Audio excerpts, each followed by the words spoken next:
display the results. If you haven't voted yet, please take a minute to do so. It's really helpful and I think interesting for us to see how people have been participating in these hearings and if you've been participating in these hearings remotely. So about 84% of people have been participating in these hearings remotely. That's actually interesting, but I think also consistent with what we thought as well. Okay, great. Thank you. Thanks for doing that poll. We're going to go ahead and close that out and officially get started with our session today. I'm going to close this poll here. So good afternoon, everyone, and thank you for joining us today. It is Tuesday, May 19th, 2020, and thank you also for those of you who may be watching this recording at a later date. My name is Marla McCowan. I'm the Director of Training, Outreach, and Support with the Michigan Indigent Defense Commission.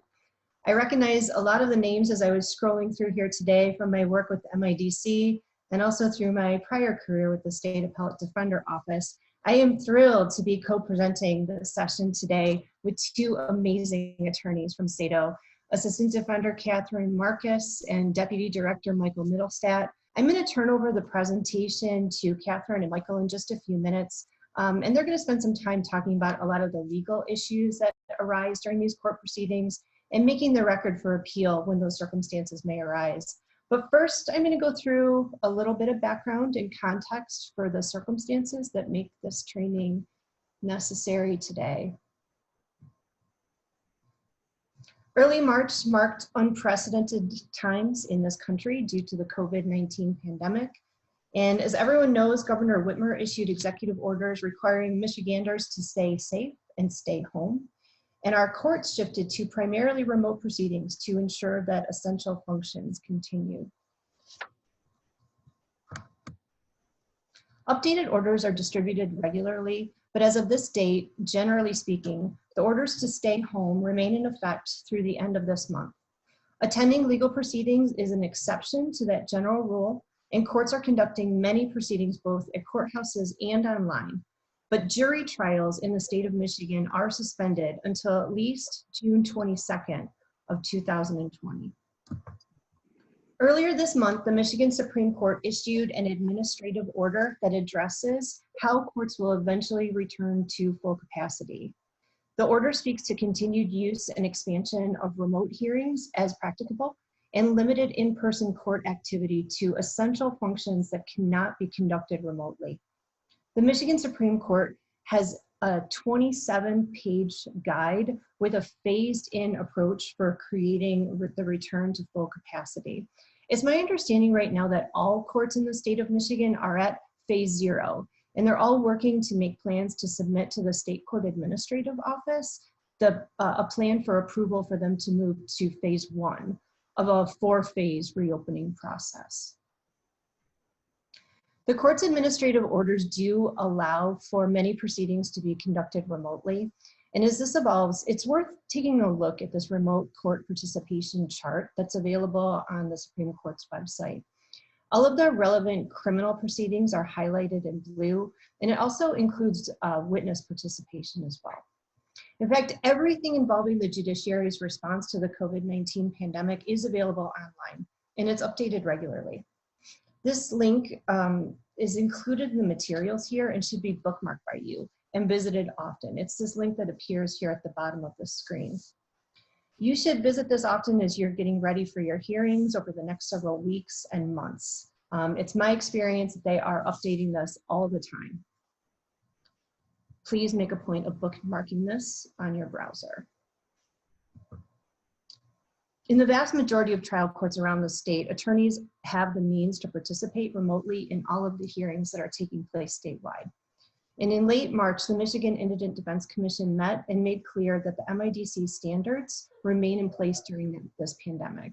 The MIDC standards cover training for assigned counsel, initial interviews, experts and investigators, and counsel at first appearance.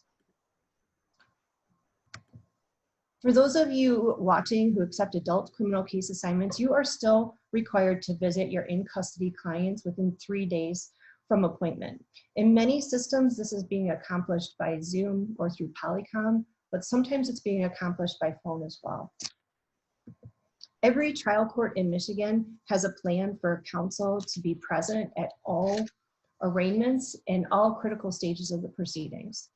In most systems, attorneys are appearing remotely for these proceedings. And as I mentioned, the MIDC made clear that participation by attorneys at these proceedings is required even during this pandemic. The commission and staff have worked very hard with individual trial court systems to ensure that attorneys have the necessary technology and equipment to participate remotely in these proceedings.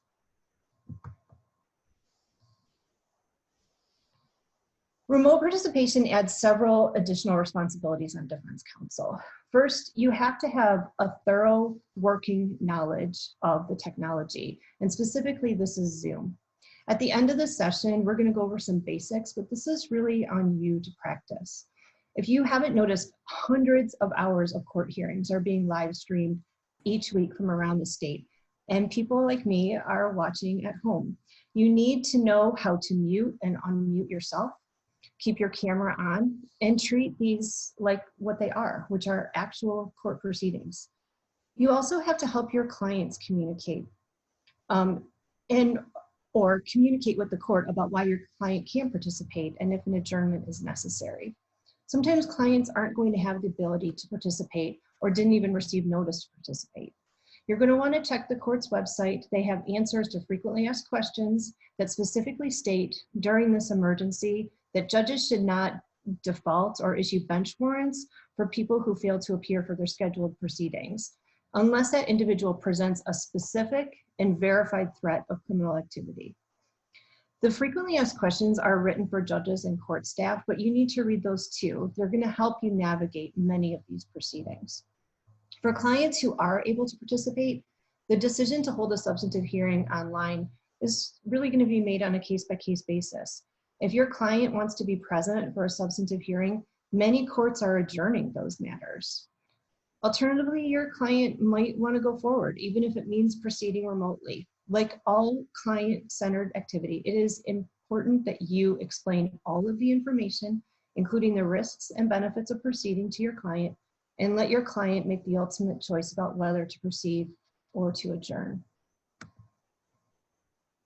In some cases, your clients are going to be at the jail for these proceedings. Make sure that you use a breakout room to talk to your clients before, during, and after the hearing. Breakout rooms are created by the host, and that's a very specific thing. You're going to be placed into a breakout room by clicking on a button specifically to join. Sometimes your client might be using a phone for the proceedings.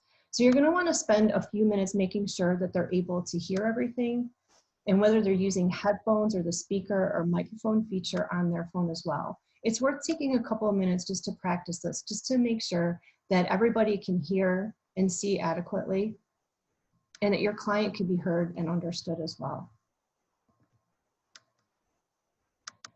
Sometimes there's going to be witnesses in the courtroom. Make sure your client can see everyone in the courtroom, especially if the court's camera is fixed in one place. Typically, that's going to be fixed on the judge or the bench. Make sure if there's somebody sitting in the courtroom that the camera can actually pan out so that you and your client can see everyone who's going to be speaking during the proceedings. And please make sure that you and your client are dressed for court. And I thought that this was, all of these examples here that I mentioned or that I'm displaying here, all of these are examples of, I think relatively decently run proceedings in terms of all of the lighting and the cameras and all of that. Everybody had all working equipment. But in particular, I thought this was nice. Everyone is dressed properly, ties and good lighting, making sure that everybody understands that these are formal proceedings.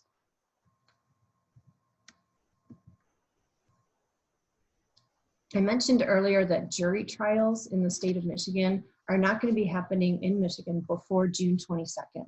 But I did want to just take a minute to mention that Michigan is actively piloting right now whether a criminal jury trial can be conducted over Zoom. Jury selection in a mock trial involving an assault case started last week. There are several defense attorneys who are participating in the work group to talk about the challenges of participating by Zoom. We're going to learn more about that in the coming weeks, how that's going to impact our work moving forward. In the meantime, we know that many significant hearings are being conducted remotely, and those hearings have implications on our clients' constitutional rights. So I'm going to turn it over to Katherine Marcuz, an assistant defender with the State Appellate Defender Office, and Mike Mittlestat, the deputy director from SATO, to talk about identifying the issues and making objections when necessary to preserve the record for appeal.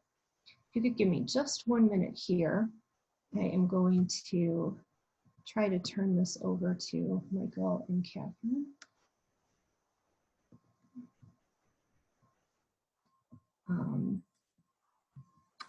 Let's see here. I might need just 1 second. I appreciate everyone's patience while I find Michael and Katherine. I might have to do this manually for a second here.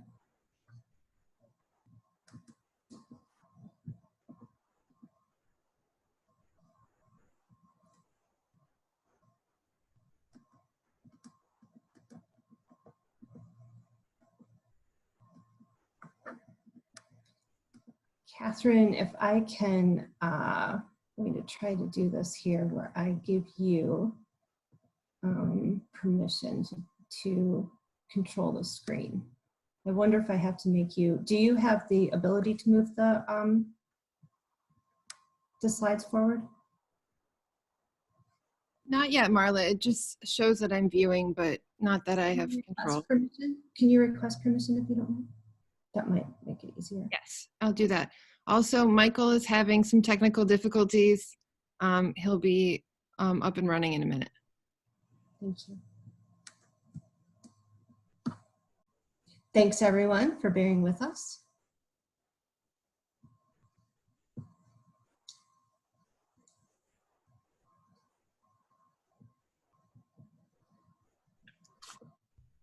Okay, well, there you go. Am I on, Marla?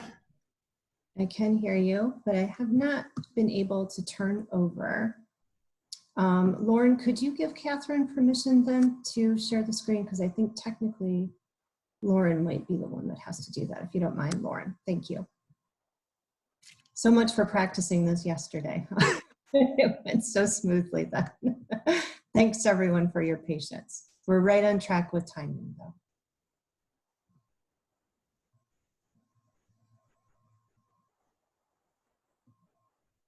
Okay, I changed a setting that I think, Katherine, could you try it one more time? I don't see an ability to request access. Okay. I think what I'll do is I can just move forward if that's okay. I'll just manage the slides if you don't mind. No problem. Okay, sorry about that. Okay, go ahead, Michael or Katherine. Thank you. Hi, everybody. Hi, Marla. Thank you very much. Right on cue, my computer died literally 5 minutes ago. I don't know what happened. The screen went blank. Everything was turned off, and I heard somebody frantically gesturing at me. It was Katherine trying to get me on another computer, but here we are. I'm back up and running. So thanks for your patience here. I want to start off before we get into the meat of things with a couple of introductory comments about the scope of our presentation today. There are a myriad, a ton of potential issues that arise out of the court's efforts to adapt to the pandemic. Most prominently, the online courts that is at the center stage today. There's a lot we don't know. There's a lot the courts don't know. The situation is fluid and changing every day. And that's sort of a long-winded way of saying that we are going to spot issues today, but we're not necessarily going to resolve issues. And that's right in the title of the presentation there. So my goal today, and Katherine's goal today, is to put these constitutional issues on your radar and to give you the tools that you need to do some research, do your talk about it with your colleagues, talk about it with your clients, so that you can take it to the next level and know when you get into the proceedings that there are potential issues that you may need to object to, that you may need to discuss with your client, and that you may need to consider strategically whether you want to waive them or not. So this will be a quick pass to put things on your radar, and we'll be focusing primarily on constitutional law, and particularly how the United States Supreme Court has interpreted some of the constitutional provisions that we're going to be talking about today. And that it bears mentioning the importance of remembering that this is a game changer, this sudden shift to almost exclusive online courts, or not exclusive, but primarily online courts. And it's important to remember that this is our constitutional rights of our clients are affected in many different ways by things that go on with this technology. This is not like just a technological upgrade to a courtroom. This is not like introducing Elmo to a courtroom or anything like that. This is a game changer. So bear in mind that anything that possibly could happen, like your laptop zapping out in the middle of a proceeding, could have an impact on your client's rights. When you're at home watching Netflix and your Netflix glitches, it's irritating. The Tiger King, you miss some key lines from the Tiger King, and that's just an irritant. If there's a glitch during the middle of a proceedings, that could make a difference between a voluntary plea and an involuntary plea. If words are missed, if key provisions of arguments are missed, it could have significant consequences. So I just want to make sure that those are stressed, and people bear in mind that these are constitutional rights that we want to talk about, and then it's very important to keep in mind. Third, I recognize every case is different. We are pointy-headed appellate lawyers here up on our ivory tower, and we know that, and we understand and recognize that not all these constitutional rights are going to be asserted or objected to in every case. There are going to be strategic reasons for all of you in any given case to waive everything, to not waive everything, to consider whether waiving part might leverage your situation in a bargaining scenario. So take these constitutional rights that we cover today and have them at your disposal, and have them so that in your toolbox, so that you can talk to your clients about them when you discuss strategy, when you plan strategy. You can explain these things and the benefits and the disadvantages of waiving or asserting particular constitutional rights. So with that, I'm going to get to Marla. Can you go to the next? Yeah, I just want to mention, Michael, I'm not sure if you have any papers or something on your microphone, but it's a little bit spotty. Is it spotty? Okay. Is a little bit, sometimes it smooths out just fine, but I'm not sure if there's something like on your microphone. Okay, I could be brushing my microphone. My apologies on that front. That's okay. Thank you. All right. All right, so the first and probably the most obvious constitutional right is the right to a public trial, which is protected by both the First and the Sixth Amendment right. It says so right in the Sixth Amendment that defendants, the accused, shall have the right to a speedy and public trial by a jury of their peers. The three key cases that deal with this right are Waller versus Georgia, Presley versus Georgia, and Press Enterprise versus California Supreme Court. Those are on your screen there. They have made pretty clear that the public trial right applies to more than just the evidentiary portion of the trial. Waller versus Georgia applied the public trial right to suppression hearings. Presley versus Georgia applied the public trial right to jury selections. And while the Supreme Court has not definitively ruled on other scenarios, the commentators in the lower courts around the states and the federal districts have talked about the public trial right applying to traditionally open proceedings. That means sentencing, that means pleas. And while the Michigan Supreme Court held in 1984 that the public trial right does not apply to preliminary examinations, Press Enterprise came out 2 years later, and in my opinion, it overruled that. There has not been a definitive ruling from the Michigan courts on the interplay between the Michigan Supreme Court's ruling and Press Enterprise, but I think we can safely assume that the public trial right applies to preliminary examination. A reminder that there is also a First Amendment right to a public trial, which is, it's a qualified right, but it belongs to the public and it belongs to the media. And that's important to remember because the press has standing to challenge a closure of a courtroom. And that means that a courtroom could potentially be opened even over the objection of both the defendant and the prosecution in any given case. It happens very infrequently, I think, but I think the Press Enterprise is a perfect example of that, where they tried to close a courtroom and both parties wanted it closed, and Press Enterprise came in and successfully argued that they had a right to keep the courtroom open for their purposes. So the Supreme Court has made it clear that there is a strong presumption of openness in all proceedings. In fact, just to quote the Supreme Court, trial courts are obligated to take every reasonable measure to accommodate public attendance at criminal trials. Now, they've set forth a pretty neat 4-part test to determine whether it is constitutional and acceptable to close a courtroom. There must be a compelling overriding interest that is likely to be a prejudice if the courtroom is left open. Any closure must be no broader than necessary to protect the interest articulated. The court must consider reasonable alternatives first before closing, and the court has to make findings as to the reasons why, and to show its math basically as to what factors it considered and what alternatives it considered before it opened or closed the courtroom. Michigan and most other jurisdictions recognize what they call a partial courtroom closure. That's a scenario where if there's tensions are running high in the courtroom or emotions are running high, there may be a need for excusing everybody from the courtroom, but a couple of designated family members of each of the victim and the defendant. So you might have the defendant's mother and father and the victim's mother and father in the courtroom, and everybody else is excluded. The courts, in considering the 4-part test of Presley there, have said that you only need a substantial rather than a compelling reason to partially close a courtroom. There are also courts around the state that have recognized a de facto closure of the courtrooms. In particular, for example, the Texas Court of Appeals recognized that a technically open trial that was held in a prison for all intents and purposes was a closed courtroom because of all the hoops that the public had to jump through to get into the court. They had to be shaken down, they had to not have a criminal record, and they had to go through security, and they had to drive to the prison.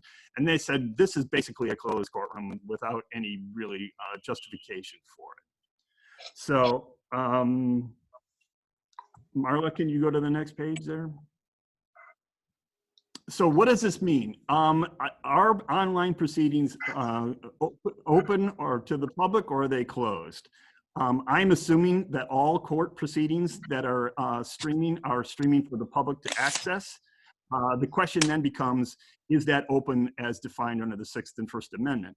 Now, in a way, that could be even more open than we currently have, than having audience members in the courtroom. It brings to mind the Court of Claims argument last week that was held on the constitutionality of the governor's executive order to close things. And at last report, there were over 5,000 people watching that proceeding. That's far greater than any kind of courtroom could handle. Possibly if we have courts, trials moving to gymnasiums or something like that, we could get that many people in, but that's far greater. So one argument is that it's actually more open than just having chairs in the courtroom. But I think you might be trading quality for quantity there. As you know, there's just no way of replicating what goes on in the courtroom. Anybody who's got experience doing trials all know what it's like to be in that courtroom when something significant happens and there's sort of a wow moment where everybody gets it. The energy in the courtroom is palpable. I don't think that that's anything that can be duplicated on Zoom or in any kind of way that's the same there. And I think also if this got up to the Supreme Court and you were able to revive the ghost of Antonin Scalia, I think he would say, if he was honest, that there was no way that the framers of the Constitution envisioned this kind of opening when they passed the 6th Amendment there. Most recently, there's been a couple of, or at least one case it's a Sato case where the court commented, the court actually found that there was an improper closure of the courtroom, but they did have, there was a toss-in comment there that if they had streamed it to the public, that would have been satisfied the Sixth Amendment right to a public trial. That's People versus Bonner, Court of Appeals number 346460. So that's something to think about, but the Court of Appeals has not, or the courts in Michigan have not considered whether streaming live satisfies the Sixth Amendment. Just a brief comment on what if we do go to in-person and non-streaming trials. There's going to be social distancing. Keeps on unmuting itself. Sorry. There's going to be social distancing measures for non-virtual courts. Potential jurors are going to be required to sit 6 feet apart. Presley versus Georgia says that space is not a valid consideration in closing a courtroom. But is this a valid consideration? The fact that we have to spread potential jurors out, thus creating a big pressure on our space. That possibly is a grounds for closing the courtroom or a partial closing of, at least for the voir dire. But you have to remember that the 4 other factors have to be considered. Did the court consider alternatives? Was the closure no more broader than necessary to fulfill that interest? So in both of these, we have to consider whether the online proceedings or the social distancing measures, as opposed to non-virtual courts, whether alternatives were considered, and whether the court made whatever actions it took were narrow enough and narrowly tailored for the situation at hand. Now, that's in a perfect world if we're looking at online proceedings where there's no technical glitches or anything like that. What happens when things glitch out, like Mike Middlestat's laptop goes out, or the court's equipment gives out on that? Is that a closure? And is that the compelling interest? Can that be faulted to the courts? Can that be attributed to the courts? Can that be considered a Sixth Amendment violation if it's Comcast that's at fault and not the court? Those are all things that need to be resolved by the courts of this state. I'm assuming that we're going to see significant litigation, particularly if we get into jury trials. If this goes on long enough and we do decide that we have to have jury trials, I think you're going to see a lot of litigation on there. So with that, I think I'm going to turn it over to Katherine to take up the baton on the next phase here. Katherine, take it away. Okay, make sure to mute yourself. Okay. Hello, everyone. I'm Katherine, and I'm going to take the baton from Michael to talk about some other potentially implicated rights implicated by remote proceedings. And like Michael, I want to start by talking about the scope of these interrelated rights: the right to be present, the right to confront and present witnesses. So the rights to compulsory process and confrontation are generally thought to be trial rights and exclusively trial rights. But there are a number of state and lower federal courts that have considered whether the protections of the Confrontation Clause apply to pretrial proceedings, and some that have considered it found that they have or that they can.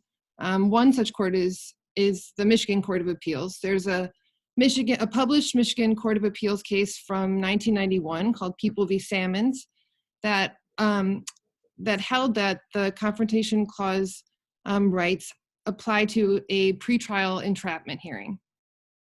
And Salmons is kind of worth a mention for another reason as well.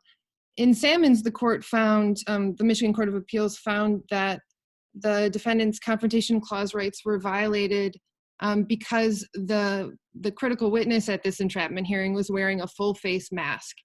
And even though there was a valid state need to protect witnesses, and that's why the witness was wearing the mask, the court found that the trial court wasn't able to assess reliability because of this mask. The scope of the right to be present is much broader, independent of the Sixth Amendment right to be present, which is tied to the Confrontation Clause right. There is also a due process right to be present. Whenever the defendant's presence has a reasonably substantial relation to his or her opportunity to defend against the charges.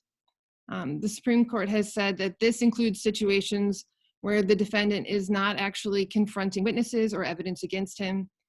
And largely under the due process principles, there's arguably a constitutional right to be present before trial at substantive hearings, particularly those where evidence is being taken. Also notably, Michigan courts have explicitly found that there's a federal constitutional right to be present at sentencing. Marla, will you move to the next one? Okay, so the question then for our purposes is whether these rights are implicated, where these rights are implicated, if they would be violated by remote online proceedings absent a valid waiver.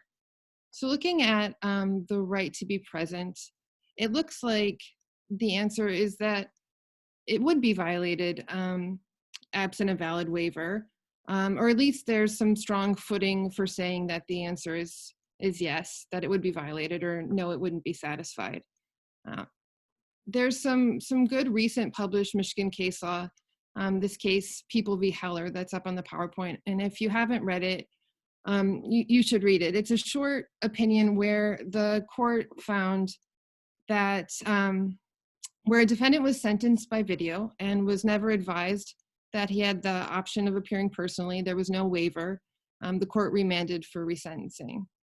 And in addition to the language that's on the PowerPoint, there's a lot of good language about how appearance by video is not the same as appearance in person. And also language about how the medium can control and shape the message. The court quotes to a Canadian Law Review article at length that talks about the unintended negative effects of video conferencing in the legal world, and really goes into some of the social science. And it's a short opinion, and though the holding is limited to sentencing, it seems like the principles would apply equally to any proceeding where there's a constitutional right to be present. So, you know, as Michael mentioned, certainly the right can be waived, and you may strategically want to waive the right to be present. I think an important thing to think about is just to be clear about when you are waiving that right, or when you are asserting the right to be present is not satisfied by video conferencing. Our courts often have found no violation of a right to be present pretrial, at least in part on some form of waiver. So not really reaching whether there is a constitutional right to be present, but just inferring a waiver from the failure to request that the defendant be present. Thanks, Marla. So compulsory process, there's really no precedent for what that would look like in the virtual world, but it raises an interesting question. Might there be a compulsory process claim if the defendant requires a particular witness who doesn't have access to the kind of technology they would need in order to participate? It's not a question that's been litigated before, it doesn't seem, but it's an interesting question, and perhaps there's a constitutional underpinning for some kind of request for resources from the court in order to get the appropriate technology to bring in a witness. Okay, Marla, will you take me to the next slide? Okay, turning to the right of confrontation, I saw that Kristen Lavoie is on this this webinar, and there's a picture of her on the screen. I should have probably given her a heads up. So if the right to confrontation is implicated, is virtual confrontation sufficient? The question here is similarly unsettled. The controlling case on whether face-to-face confrontation can be dispensed with is Maryland v. Craig. So Craig is a child CSC case where the court was advised that it would be too traumatic for the child complainant to testify in front of the defendant. And the process that was used in that case was a one-way video technology where the lawyers and the judge and the witness and the jury were in one room in the courthouse, and the defendant was in another but could see what was happening through one-way video. The Craig test, if you can call it that, is that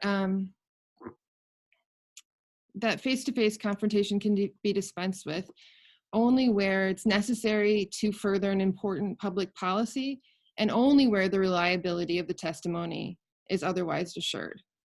And the court made clear that this is an individual case-by-case determination.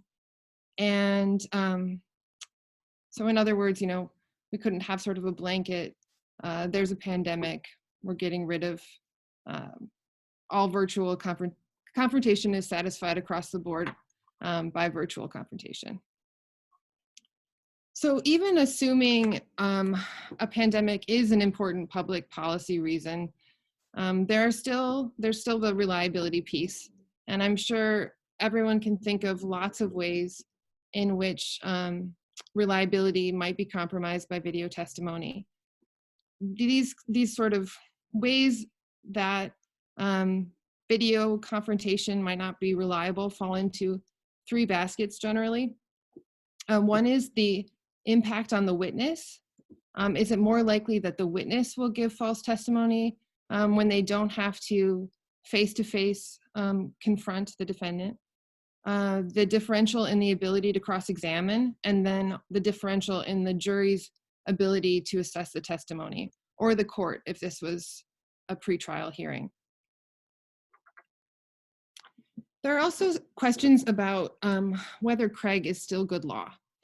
Craig was decided before Crawford, and it relies heavily on Ohio v. Roberts, which was abrogated by Crawford. And we've just generally gotten rid of the kind of reliability question when it comes to the Confrontation Clause. A number of cases have raised doubts about Craig in light of Crawford, including People v. Jemison, which is currently pending before the Michigan Supreme Court. In Jemison, Jemison involved an out-of-state DNA analyst testifying via video over objection. And the question there is whether cost and convenience were sufficient to justify video testimony under Craig's balancing test. The Jemison briefs are on the Michigan Supreme Court website, and there's also an amicus brief there by Professor Richard Friedman that really goes into detail about why the court should not deem virtual confrontation to satisfy the Confrontation Clause outside the context of children's testimony. It talks about what the science says, and it also talks about what sorts of protocols would be necessary for the presentation of remote testimony. Obviously, for now, Craig remains the law, but potentially it's a narrow decision, and it'll be interesting to see what the Michigan Supreme Court does in Jemison. If it finds that Craig is really only applicable to those facts, to children's testimony, or applicable more broadly. Okay. Thanks. All right, switching gears to the Sixth Amendment right to counsel. Again, I want to just start by talking about the scope of the right. There's a range of contexts where the guarantee applies. It includes all critical stages, but that is not only trial, sentencing, and consequential hearings, but things like conferring overnight, as the court found in Getters, and not only the entry of the plea, but also the plea bargaining context and the ability to advise your client during plea bargaining, as the Fry and Lafler v. Cooper cases say. So how might online courts infringe on the right to counsel? There are the practical problems of conferring privately with counsel during court proceedings. That's one way they might infringe on the right to counsel. And then outside of court, situations where, because of restrictions placed on in-person visits or video visits, there may be an inability to confer with counsel at critical stages. So under both situations, we can imagine situations that might arguably it be like a constructive deprivation on the right to counsel, or also they could be thought of as circumstances that just diminish the right. I think it's interesting, Deck v.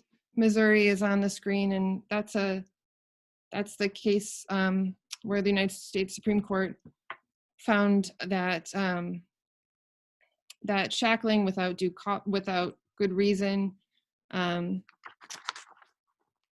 violated the due process clause. But there's some language in Deck about how shackles can interfere with the accused's ability to communicate with his lawyer.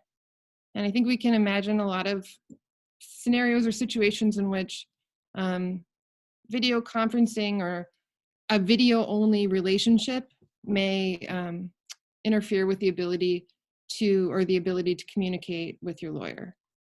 Especially, those concerns can be enhanced where there are other things going on, where your client maybe, where maybe there are language barriers or intellectual disabilities, mental health issues, things that make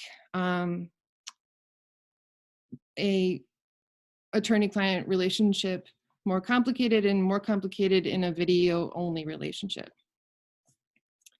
Turning to effective assistance of counsel, there are certainly going to be a lot of ways in which effective lawyering is going to be made significantly more difficult because of online proceedings or because of COVID. And I think that we could come up with a really long list, but I want to just flag a couple for discussion purposes. First is the duty to conduct an adequate and independent investigation. It might be harder to get records. It might be harder to consult with experts. It's certainly going to be a lot harder to do in the field sorts of investigations, visiting crime scenes, talking to witnesses, that sort of thing. And I think it's worth noting that the duty to investigate isn't just a trial obligation, but it comes up earlier in the process and is necessary. It could be necessary for a pretrial hearing, could be necessary to properly advise a client regarding a plea offer.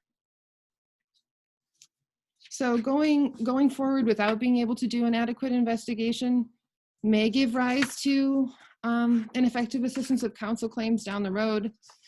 And if you are unable to adjourn because of this reason, it's important to make a record of what an adequate investigation would entail and what you are not able to do because of the pandemic. Another duty of counsel that could be made more difficult or that might come up is the duty to protect client confidentiality in and out of court. Marla talked about some of these things in her introduction. Some things to think about are whether your client has access to technology in a private space where the privilege can be protected, and also how to protect the privilege during the course of the proceedings. So whether that's attending to whether breakout rooms are adequate to protect confidentiality, making sure that nothing is streamed online. If confidential communications are streamed online, taking necessary steps, requesting that it be taken down, those sorts of things. Okay, Marla, thanks. And then just briefly, I want to touch on equal protection and due process and how these rights might be implicated by an online court scenario and possible ways in which poor people may have different and less meaningful access to justice than people with wealth. So the United States Supreme Court has held that where criminal punishment is involved, wealth is a suspect classification. Typically speaking, it's not, but with regard to criminal proceedings, sorting on the basis of wealth receives heightened scrutiny. Griffin v. Illinois is the most prominent case in this line of cases, but the court held that erecting wealth-based hurdles violates the Constitution, And it came to this conclusion under a kind of combined equal protection due process theory. In Griffin, the United States Supreme Court struck down an Illinois rule that required individuals to pay for transcripts in order to appeal. If you were unable to pay for transcripts, you were unable to avail yourself of your right to appeal. The court found that it violated equal protection and due process, and that Illinois was required to make the transcripts available. Ake v. Oklahoma, I'm not sure if it's Ake or Ake or, I don't know. I'm just going to say Ake. But Ake involved, Ake found that due process requires state funding for experts for indigent defendants. And that case was, Ake was recently reaffirmed by our Supreme Court in People v. Kennedy. So how do these due process and equal protection principles of ensuring meaningful access to justice implicate the move to online courts? One scenario is non-detained defendants that lack the internet or lack the sufficient technology to use Zoom, or to use Zoom without glitches, or to use Zoom in private. Ways in which a lack of access to the technology make it harder to participate in the proceedings. And then another possibility is what we talked about with compulsory process, perhaps where your client has a critical witness that lacks the necessary technology, and there are material consequences because of a lack of wealth and a lack of access to resources. I think this is kind of a somewhat novel claim in a novel setting, but it may be a way to constitutionalize the access to justice problems that everybody has been talking about, that we expect to see, and maybe a way to seek some sort of provisions from the court in order to provide equal access to the technology. We talked a little bit about how online courts might negatively impact detained defendants of few means. There's also some ways they may negatively impact non-detained defendants, rather. But there are ways they might negatively impact detained defendants across the board. And one thing to think about there is just how appearing virtually from jail might impact the presumption of innocence. If making a defendant appear in shackles or in jail garb poses threats to the fairness of the fact-finding process and must be justified, then perhaps there are ways in which detained individuals that are virtually presented to a jury could run afoul of due process. So that's something to think about, whether they're standing against a cinder block wall for the entire proceeding, or what's going on in the background. There could be a due process claim involved. Thanks, Marla.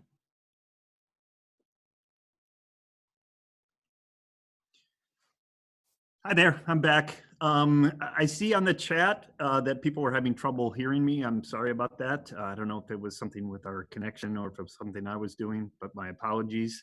I also see on the chat that a couple people, Rita White noticed, ask about speedy trial rights. So I think this is a good time to bring this up. Yes, I think the speedy trial right, we're gonna actually see the speedy trial issue being revitalized as our poor clients have to sit in custody while they're waiting for the measures being taken by the court to catch up to their trial rights.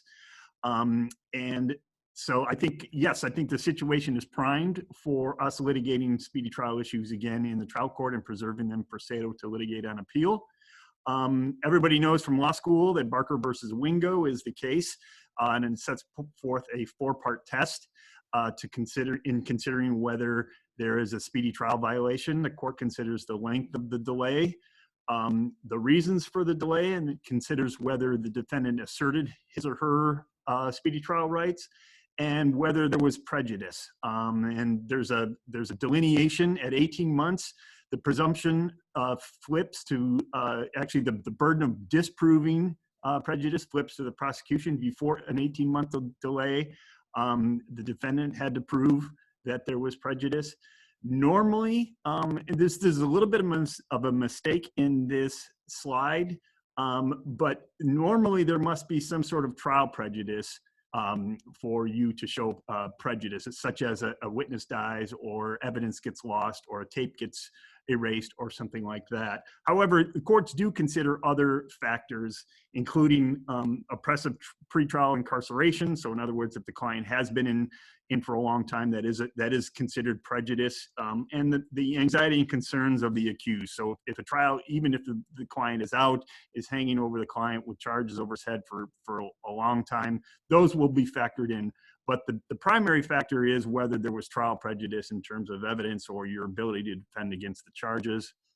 Courts do consider custody status in the equation on prejudice.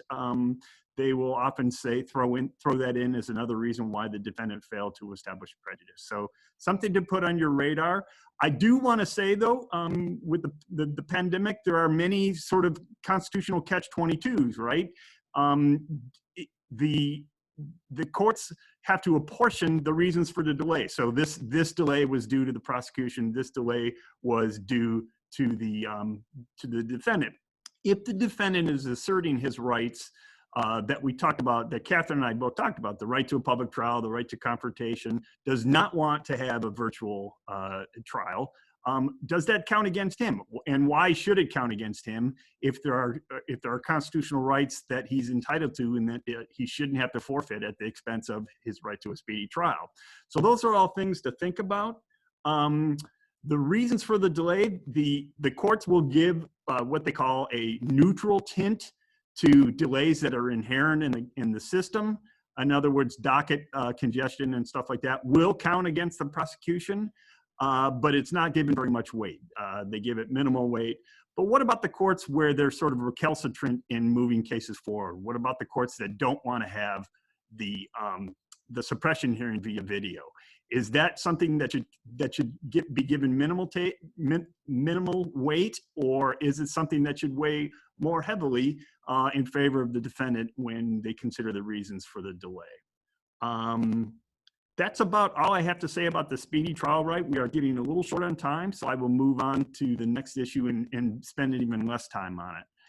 Because it sounds like we are a ways away from having jury trials online, but it's something to think about. Duren versus Missouri is the key case. It sets forth the standard. It happens to be Ruth Bader Ginsburg's last appearance in the Supreme Court as an advocate. But the test for a fair cross-section, it applies to the jury pool and not the jury panel. That's something that our clients often are confused by. So in other words, if the panel is excluding particular groups, that doesn't make the case.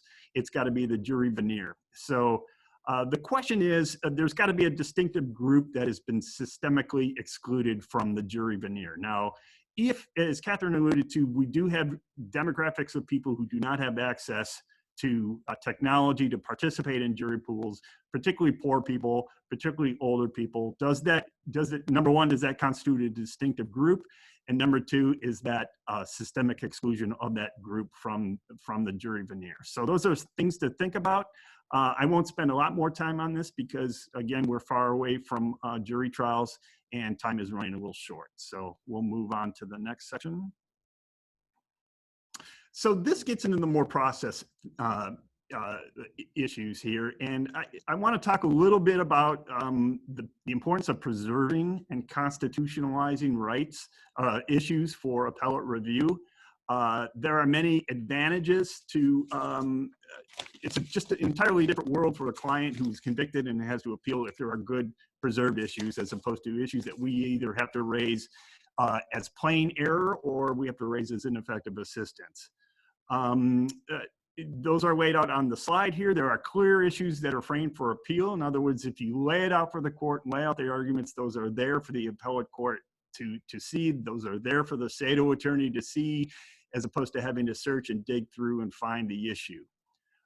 There certainly is a better standard of review. Most or many constitutional issues that are actually preserved and objected to, the defendant is entitled to de novo review. In other words, the appellate court looks at it with fresh eyes, does not defer to the trial court. It looks at it as if it's right before them for the first time. If there's not an adequate preservation, if there's not an adequate objection to that constitutional violation, review is for plain error, and that's a lot higher standard. It's got to be clear and obvious error, and it's something that if the judge would otherwise have been called upon to weigh factors and look at the facts and exercise some discretion, the appellate courts are going to say, well, there's not a good enough record to show plain error, because there is a discretion that we do afford to trial courts, and if he hasn't been given the opportunity to weigh those factors, we're not going to get involved. Preservations, particularly with constitutional errors, makes it a lot easier to overcome harmless error on appeal. Many constitutional issues are non-structural, but the burden, if it is objected to or preserved, the burden is on the prosecution to prove harmless beyond a reasonable doubt. And there are a small handful of constitutional violations, such as the public trial right, which are structural in nature and you don't have to show harm. So preservation of those is key in that context. People versus Vaughn is the Michigan Supreme Court case on courtroom closure that was not objected to.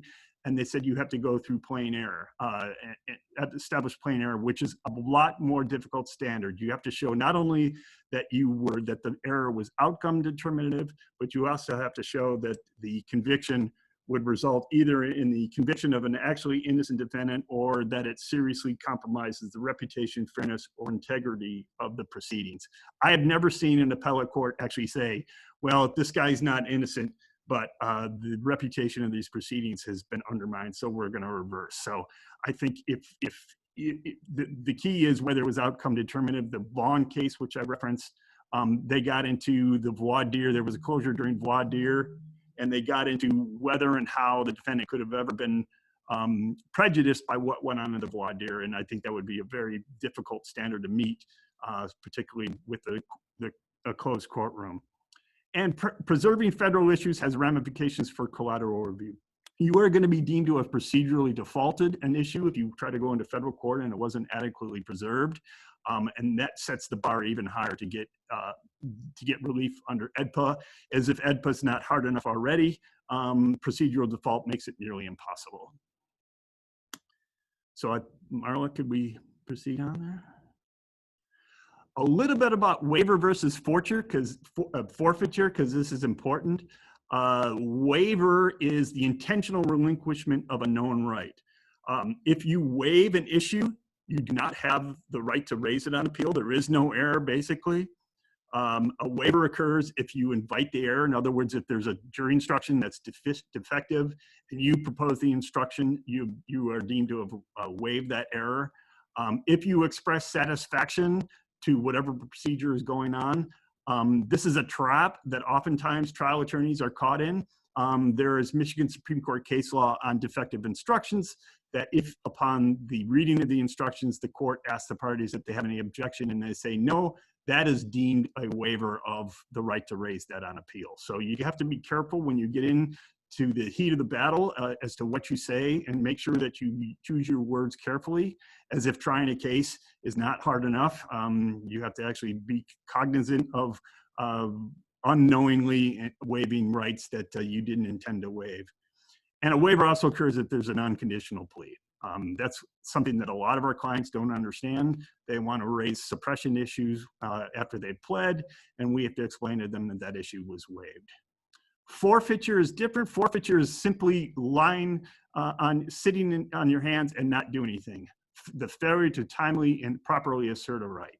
You can still raise a forfeited issue on appeal, but it is a lot harder. As I alluded to at the last slide, you have to show plain error, which requires you to show that it's outcome determinative and that it results in an actually innocent person being convicted there. So, but forfeiture is if you just plain don't say anything and let the violation occur, it would be deemed a forfeiture. So it's important not to waive, and it's important to make sure that we make an adequate objection and make the record that is necessary for the defendant to be able to assert his constitutional rights on appeal if he's found guilty.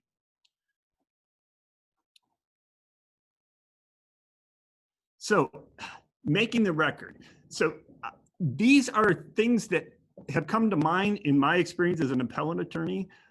There are often times where well-intentioned trial attorneys have inadvertently or unfortunately allowed issues to become either waived or forfeited. And so these are just some of the things that we see where we see a very nice issue that would otherwise be successful on appeal, but the Court of Appeals, which is always looking for a reason to tube our clients, to affirm convictions, they're going to pounce on and they're going to say either that you waived or that you forfeited. So there's lots of traps out there. So just going through some of the things to remember when making a record and preserving issues for appeal. Whatever objection you do has to be timely, and that's defined as at a point in the proceeding at which the trial court can fix the error. In other words, if the court, if it's a prosecutorial misconduct issue and you don't object until afterwards, the court will say that that was not adequately objected to because the court at the time could have either given a curative instruction or told the prosecutor to stop saying what he was saying. Make sure you get a final ruling. I think probably in this context with virtual courts, you're going to get lots of situations where the court might make a ruling that says, well, let's see how it goes. Let's get into it. I'll address this later. And then there is, because you get caught up in the trial, there's a failure to re-raise the issue when it actually arises, and that will be deemed as a forfeiture. Many times I have conversations with trial attorneys who tell me that that evidence was not presented at trial because the judge told them in a chambers conference that that was not going to be coming in and that he wasn't going to let it come in. It's very important to memorialize those discussions for the appellate record. Marla and I were talking, and Katherine and I were talking about ways to do this. Even if it's an email to the judge and the parties that says this is to confirm that we had a chambers conference where I argued that this evidence should have been admitted, and the judge ruled that it was not admissible. Please correct me if I'm wrong or if you have a different view. At least that gets it on the record. But if you can go on the record as soon as you're able to and make and explain so that the transcripts reflect the basis for anything that was not that was excluded or that was admitted over an objection. I've alluded to this earlier. Watch for inadvertent waivers. There are lots of situations, including when an attorney says no objection, Your Honor, where the appellate courts will say that that's a waiver. With specifically, even in many scenarios, even acquiescence in the procedure being followed can be deemed a waiver. There's a case called People versus Bowie where the trial attorney just sort of sat there and allowed a person to testify via video, and they deemed that a waiver, even though the defendant said that he objected. And they said, well, number one, the trial counsel can waive this right on behalf of his client, and number two, trial counsel waived it even though the defendant objected, and the defendant didn't say enough to show that there was a breakdown between him and his client. So those are one of the many traps that you have to watch out for. And as I alluded to before, there's going to be lots of constitutional catch-22s that you're going to be caught in. You're going to be forced to make a decision whether you want to waive your speedy trial rights or your right to confrontation. And when you do allow something to be waived, I think it's important to put it on the record that you're doing this, but it's not your choice. Your Honor, we want to preserve both our speedy trial rights and our right to confrontation, and I'm only waiving my speedy trial right because I can't get this witness in here to testify in person. So make sure you state federal constitutional grounds. It's always better to have a federal constitutional and a legal question preserved as opposed to one that requires the judge to exercise discretion. There will be far less deference to the trial court if it's a constitutional grounds and if it's a legal grounds, because then the appellate courts will be applying de novo review to the particular error. Be the eyes and ears of the appellate court. Marla talked about this at the beginning. If there's a witness on the stand virtually who appears to be looking down, make sure you make a record. Your Honor, I believe it looks like the witness is looking down. I believe he may have a phone in his hand and maybe looking at a phone. I want the record to reflect that he's doing X, Y, Z. Be the eyes and ears of the court and make a record and describe what's going on. And then, of course, motion practice. It's always nice to have a nice written out motion for the appellate attorney to utilize and have a preserved issue. But you know, motion practice is always good. So that's kind of what I have for now, and I'm ready to turn things over to Marla and answer any questions you may have when the time is right. Thank you so much, Michael and Katherine. It was really helpful to understand all these constitutional issues involved in remote participation in court proceedings. I'm going to actually shift over to a couple of special circumstances and some best practices, and finally a checklist that you can take away for your practice at the end of this presentation. The first special circumstance that occurred to me just in the last couple of weeks, hearing some things that have been going on and watching some remote proceedings, has to do with standby counsel. Standby counsel doesn't happen very often, but it does happen occasionally. And when it does, it's often for the benefit of the defendant representing themselves and is a convenience to the court during the proceedings. If you're serving as standby counsel, my recommendation is that you clarify how you're going to be assisting during the proceedings, and specifically how the defendant is going to be able to communicate their needs to you as a standby attorney. Relatedly, the defendant might be indigent and need to access resources that are included in the trial court funding unit's plan for delivery services, including, but not limited to, accessing experts and investigators. We've talked about that a little bit today, and that those investigations in consultation with experts should still go on to the extent that you're able to do so. Every trial court funding unit in Michigan, all 134 trial court systems, have a plan for complying with MIDC Standard 3, which is experts and investigators. In Michigan, there's about $9 million dedicated to experts and investigators to ensure compliance with this standard. Please make sure that you know who the point of contact is for compliance with the MIDC plan in any particular court system. In a lot of places, you can check with the public defender or a managed assigned counsel administrator, but it's not always that person in a particular system. If you don't know who is the primary point of contact for the MIDC plan, you can check with one of the MIDC regional managers. All of them are on the call here today. Hopefully they're familiar to you. You can find out who the regional manager is by going to the MIDC's website at michiganidc.gov. Check with the regional managers to find out the primary point of contact. But I think that these are just a couple of things that I wanted to put on people's radar if you happen to be finding yourself serving as standby counsel. We know that a lot of people might need to be screened for indigency in the next coming weeks and months.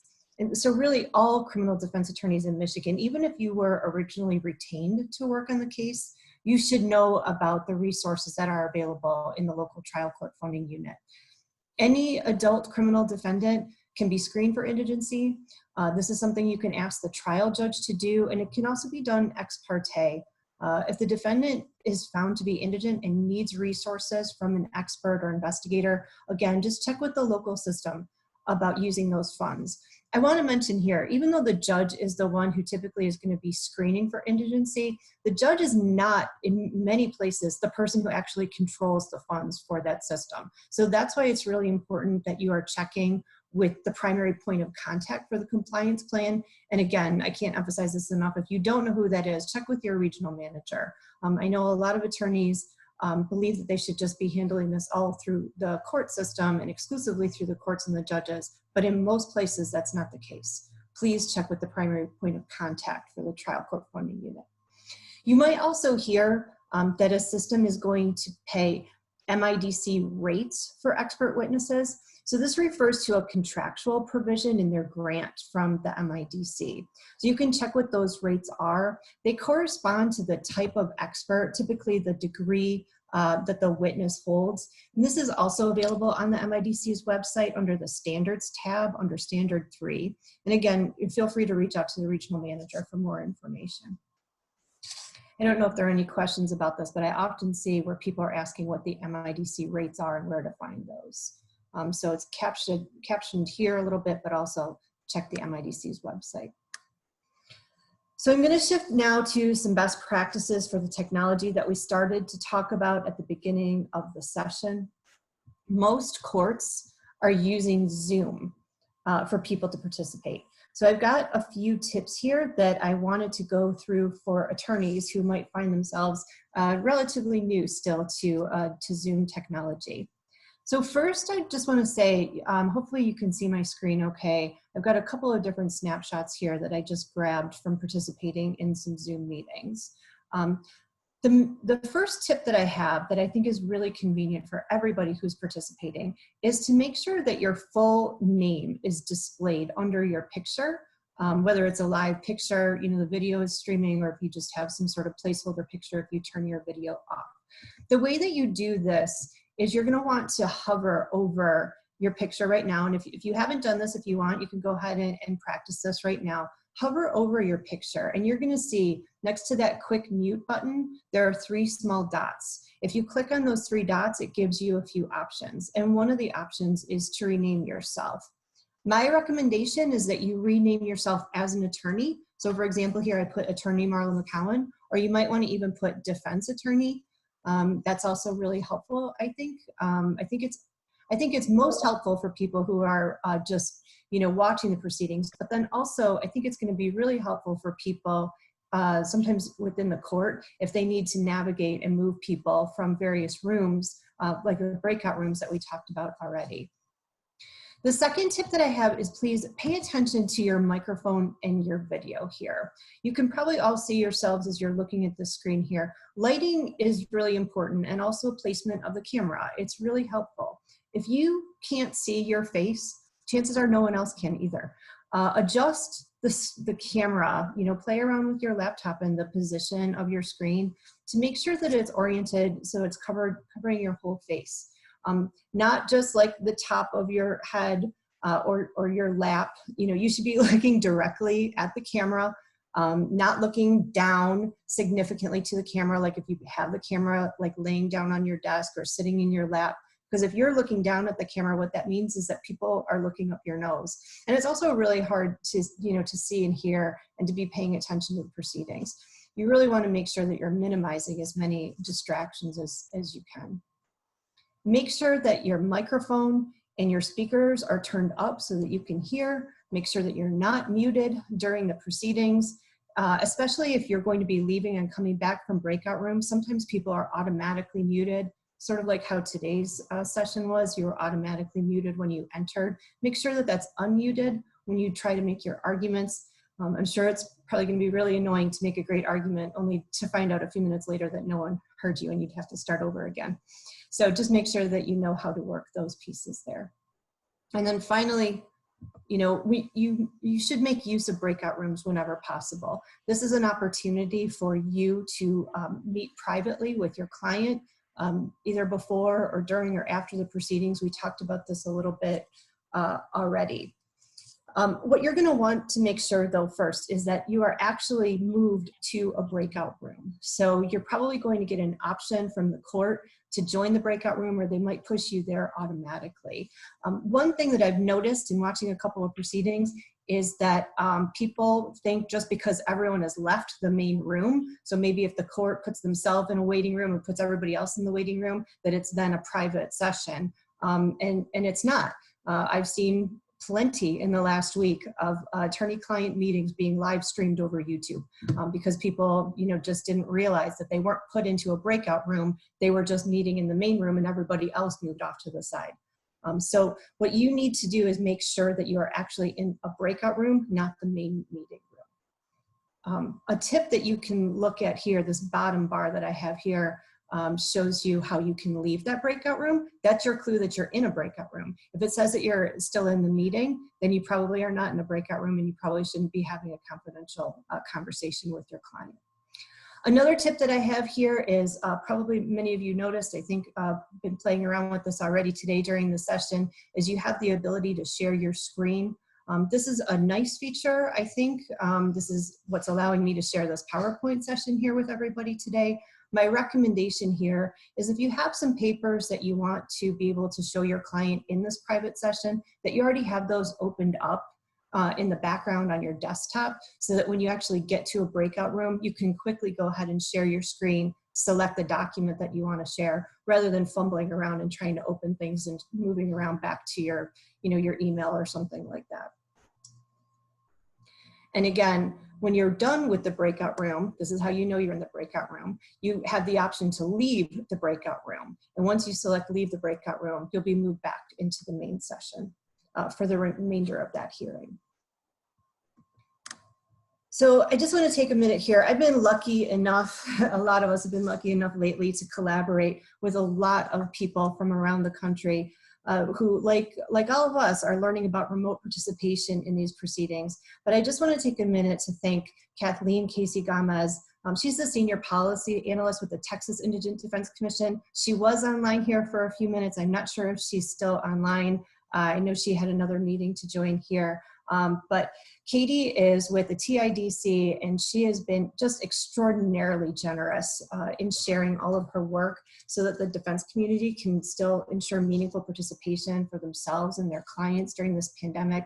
Katie's been working with the National Association for Public Defense, NAPD, on a lot of documents, including a great checklist that I reformatted at the end of these slides that you can take away and reformat for your own purpose for you to use and share. So Katie, if you're still on, I just want to thank you so much for all of your help and your work in this area.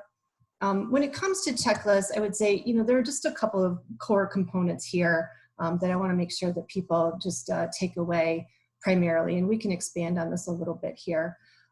But most importantly, we want to ensure meaningful access for our clients. So the checklist in a nutshell involves making sure that our clients are present, that they've established that they are who that they say they are. Sometimes clients are calling in on the phone, and we want to make sure that they're able to participate, whether it's by phone or by camera.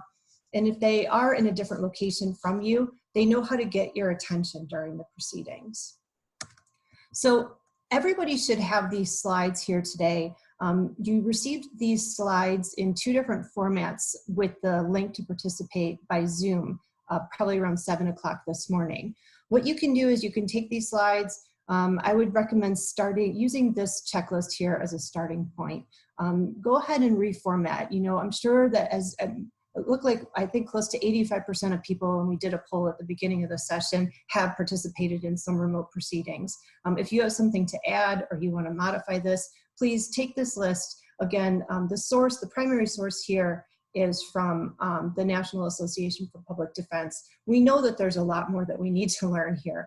So use this as a starting point and format it for your own purposes. But please take a few minutes to familiarize yourself with it and use it as you're participating in these remote proceedings. We know that this is, again, just the beginning of what we're learning about this, and we have much more to learn in the weeks and months to come. But I think that it's an excellent starting point, and I highly recommend using it. So what I'm gonna do, I'm just taking a note of the time here. We're doing okay on time. We still have a few minutes. I'm gonna stop sharing my screen and move to the questions portion of the presentation. I noticed a pretty active chat box. It was really interesting, and I'm gonna try to see if I can go back through and pull that chat box at the end of the session and publish it along with the recording of the session after it is over. But I'm gonna stop sharing here and open it up. I'm gonna ask my co-hosts here, who have been kind enough to help during this session, managing over 200 participants in this Zoom session. Take a few minutes here to let me know of any questions and concerns. I know Katherine, Michael, you're both still on. Is that correct? You can unmute yourself. Yeah, I'm here. And Yeah, I'm here. co-hosts, if you want to alert us to any particular, I have not had a chance in the last several minutes to go back through the chat. There's a few questions about breakout rooms. So is the discussion in a breakout room privileged? Are you able to share your screen and play video? Right. We have consulted regarding the ethics around whether this representation that the space is confidential is truly confidential. And I think where we came out, and regional managers, please correct me if I get this wrong. I don't have it exactly worded in front of me. But my understanding is, since Zoom represents that it's a confidential meeting space, that we can rely on that as being a confidential meeting space in order to communicate with our clients. In Michigan, there is no inadvertent waiver of privilege. So if you are expecting that you have that privacy and that you are communicating confidentially with your clients, and again, I would urge you to please make sure that you're actually in a breakout room for this session. And again, you can check that very easily by looking at the bottom of the screen where you have the option to leave that breakout room versus leaving the main meeting. As long as you're in that breakout room, I believe that you can expect that it would be confidential. And I would just ask you to be alert to who the participants are in that session. Just like you can see the participants here, you can see the participants in the breakout room. You just need to be paying attention, just like if you were actually in a meeting room in a courthouse. If somebody walks through the door, it's the same thing. If somebody walks in, if somebody ends up dropping into your breakout room, you know, you should stop talking and not continue the conversation until that person leaves. Marla, just one addition to that. It isn't just that Zoom represents it confidential. It's that the Supreme Court has adopted it, so they have also accepted that. It's kind of a double assurance of confidentiality. Thank you, Barb. That's right. Thank you. Sorry, I missed it. Okay.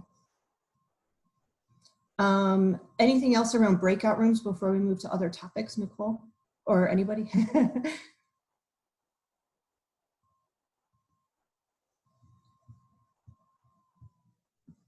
I suppose I could exit the screen and I could pull up the chat myself too. There was a question about how other counties are handling remote arraignments and counsel at first appearance requirements.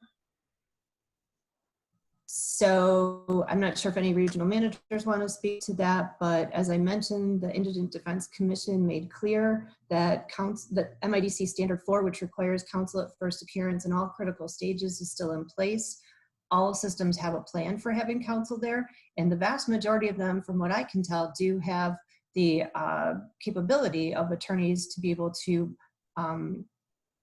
participate remotely. There are still a small handful of places that do not have that in place, but it's really just a couple of places. By and large, around the state, counsel is able to participate and is in fact participating at those arraignments, unless counsel was waived by the defendant.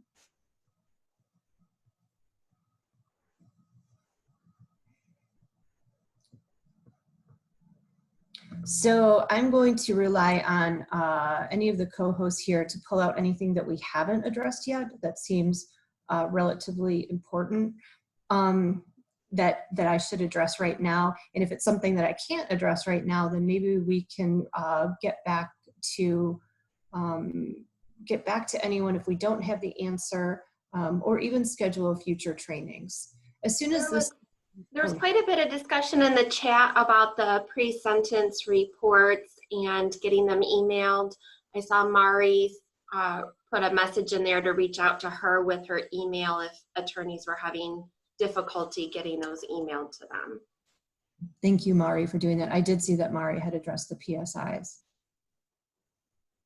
And also making sure that counsel has adequate access to those and is able to go over those with their clients before the sentencing proceedings. We know that sentencings are happening, and I have seen people actually asked to move to breakout rooms because something came up and they wanted to talk to their client during sentencing. This is a relatively easy process to move to the breakout rooms to make sure that you can consult with your clients, and something that I think that court staff is learning how to do quite well, quite efficiently. So I would encourage you to continue to make use of requesting breakout rooms for that purpose.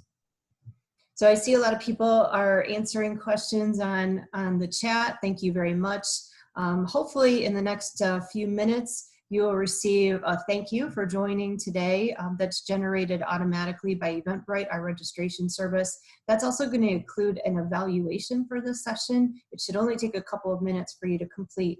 But it also has a suggestion for future training topics. If you could take just a couple of minutes, if there's anything else that you want training on, whether it's specifically related to the technology for using Zoom, for any of these developing issues regarding remote proceedings, or any other topics. We're interested in hearing from you about the training that you want and that you need over the next several months. As I mentioned, MIDC standards are still in place. That includes Standard 1.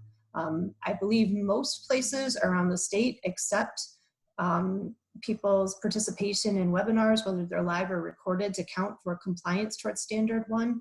I'm happy to help navigate that with you. If you have any questions or concerns, you will receive a CLE form also with that thank you email that, like I said, you should be receiving in the next few minutes automatically. And if you don't, then just go ahead and check our website at michiganidc.gov. I'm going to link up this presentation along with the related documents, including the PowerPoint, after the session is over. So we have just about another minute or so. Regional managers, anything that you want me to address before we thank everyone for joining today and wrap up this session?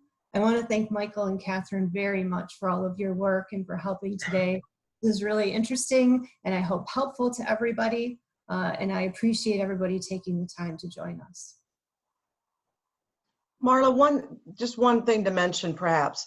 I know in some of the smaller district courts in Wayne County, they're used to basically clearing the courtroom where the judge and everybody will go off camera and then they can have a private conversation then. This is of course pre-COVID. I did observe one of those last week where the judge went off the camera, the court reporter went off the camera, and so it was just the attorney and the client. The problem is it was still live streaming YouTube.